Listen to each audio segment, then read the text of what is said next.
गजाननं भूतगणाधिसेवितं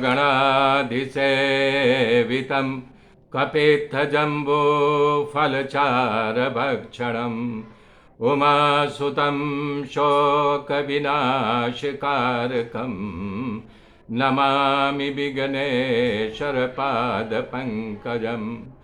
गुरुर्ब्रह्मा गुरुर्विष्णु गुरुदेव महेश्वर गुरु साक्षात् परब्रह्म तस्मै श्री गुरुवे नमः।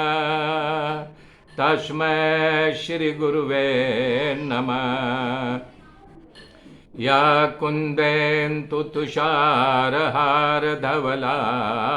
या शुभ्रवस्त्रावृता या वीणा वरदण्डमण्डितकरा या श्वेतपद्मासना या ब्रह्माच्युतशङ्कर पवित्रभिर्देवैः सदा वन्दिता। सा मां पातु सरस्वती भगवती निःशेषजाड्यापहा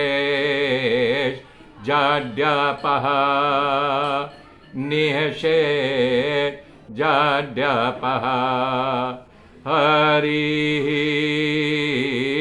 हरिः ओम् हरिः हरिः ओम्। श्रीमन्नारायण नारायण हरि हरि ओम्।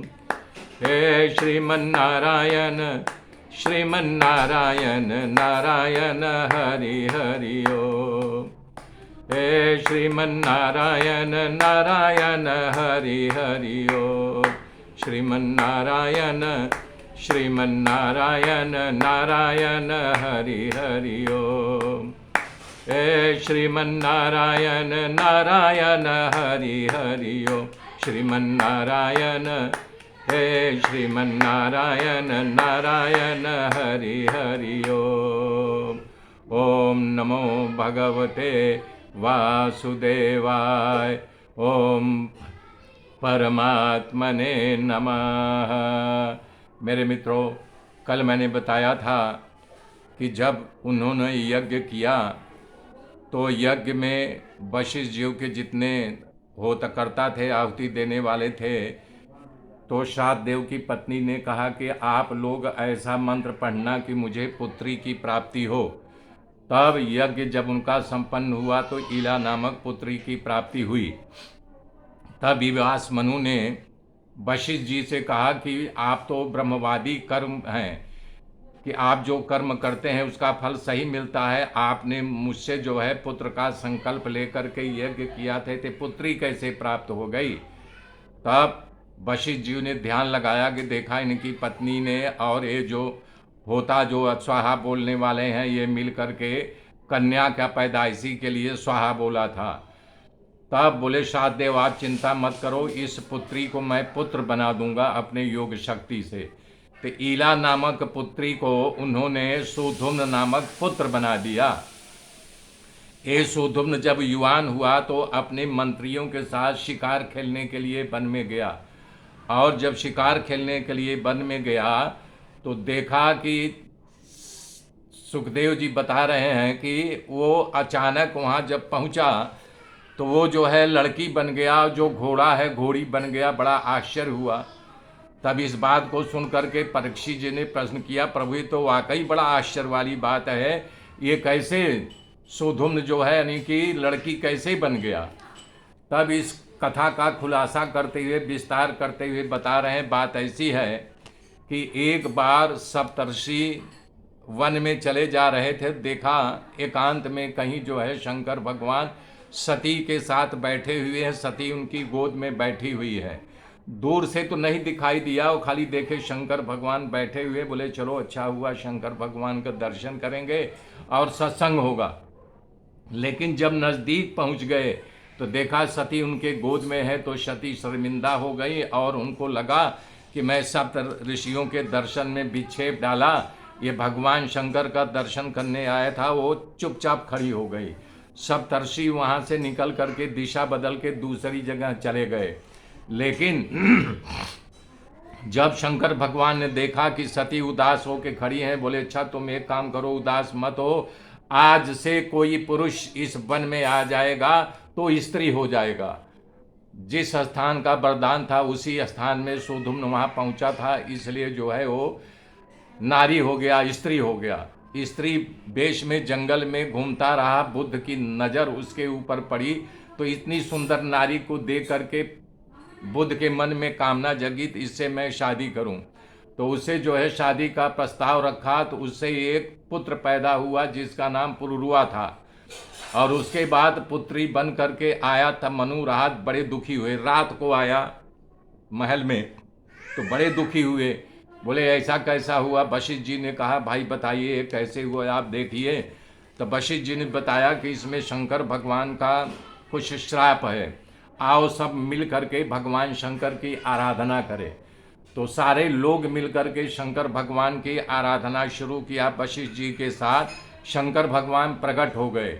जब शंकर भगवान भाई प्रकट हो गए तब वशिष्ठ जी ने बोला कि हमारे यजमान का जो पुत्र था सुधुम्न, ये पुत्री कैसे बन गया। तो बोले कि तब बोले इसे आप पुत्र बनाओ। बोला पूर्णतः ऐसा होना संभव नहीं है।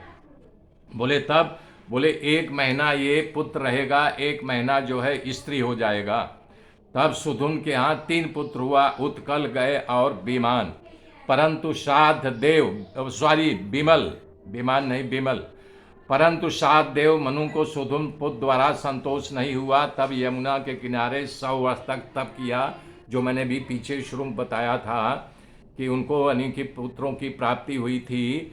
तब उनके यहाँ बता चुका हूँ 10 पुत्रों की प्राप्ति हुई थी। उसमें प्रथम एक पुत्र था जो वशिष्ठ देव जी के गौशाला की रखवाली करने के लिए वहाँ रख लिया था।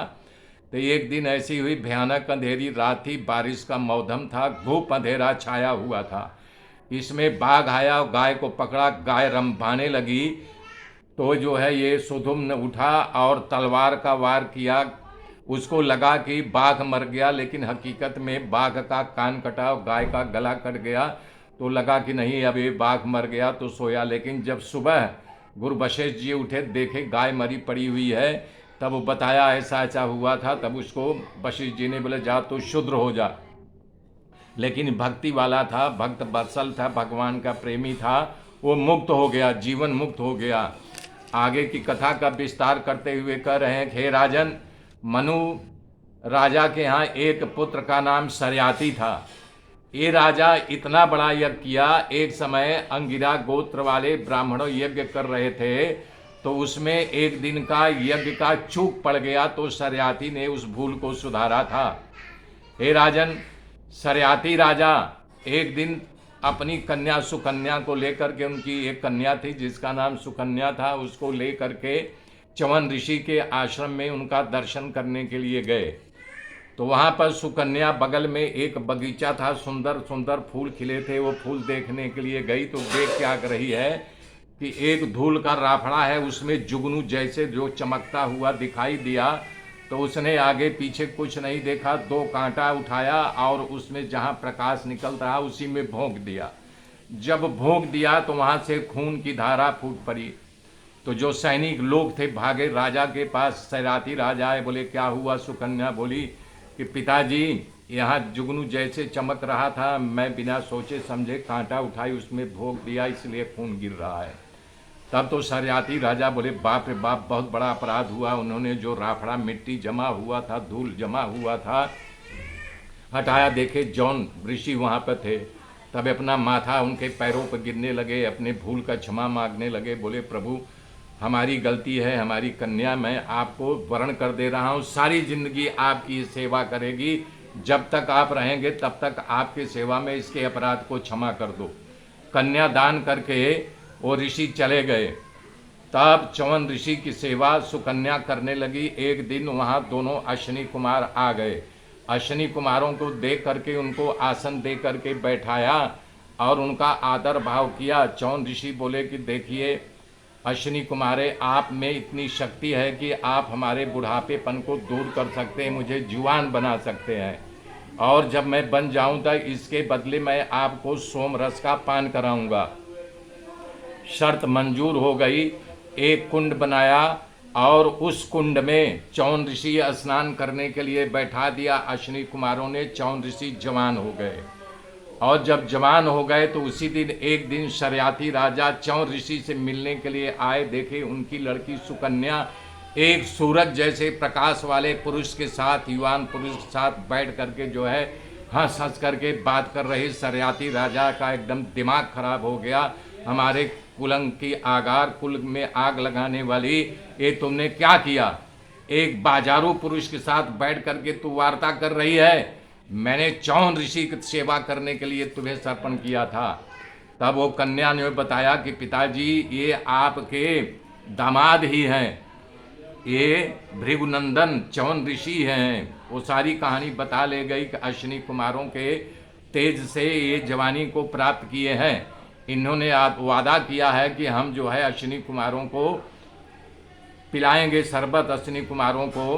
तो उन्होंने बताया कि भाई तुमको सोमरस पिलाने का वादा किया। शर्याती राजा ने सोमरस का यज्ञ किया, यज्ञ में से जो है सोमरस प्राप्त हुआ तो इनको पान कराया। इस जानकारी जब इंद्र को हुई तो इंद्र क्रोधित हो गए। परंतु चमन ऋषि के तेज देकर के कुछ बोले नहीं। चमन ऋषि ने ऐसा किया कि आज तक उनको सोमरस मिलता रहता है। सुखदेव जी कह रहे हैं कि इस प्रकार से मनु महाराज के पुरुष शर्याती राजा की कन्या सुकन्या की कथा मैंने तुमसे कहा। पर उनके यहाँ 3 पुत्र हुए थे, उत्तान, ब्रही, अनार्त और यानी कि भूरिसेन। उसमें से अनार्त के यहाँ रेवत नामक पुत्र हुआ था। जो देश का राजा हुआ था उसके यहाँ 100 पुत्र हुए। उसमें सबसे बड़ा ककुभी था। एक ककुभी, एक उसके यहाँ कन्या थी जिसका नाम रेवती था। रेवती के शादी के लिए ककुभी पूरा देश छान मारे, लेकिन उनको सुयोग वर की प्राप्ति नहीं हुई। जब वो थक गए, हार गए, तब जाकर के ब्रह्मा जी के पास गए। बोले पितामह कि हमारी लड़की के भाग्य में इसके लिए कोई वर नहीं है क्या? तो उन्होंने कहा कि महापुरुष हो करके 27 जजुती चौकड़ी बीत गया है। अभी तो प्रजा अपना जो है गोत्र भी भूल गए हैं, वर्ण शंकर लोग पैदा हो गए हैं। अभी पृथ्वी पर भगवान नारायण जो अंशावतार महाबलवान बलदेव जी लीला कर रहे हैं। बस यही नर रत्न को आप अपनी कन्या अर्पण कर दो। उनका नाम बलभद्र है, वो लीला कर रहे हैं, साक्षात भगवान ही है। उनकी बात सुन करके तब ककुभी बलराम जी के पास गए और ब्रह्मा की सारी बात बताई। तब रेवती को बलराम जी ने स्वीकार किया। मेरे मित्र, आगे की गाथा कल जोड़ूंगा। तब तक जय श्री राम, जय श्री राम, जय श्री राम।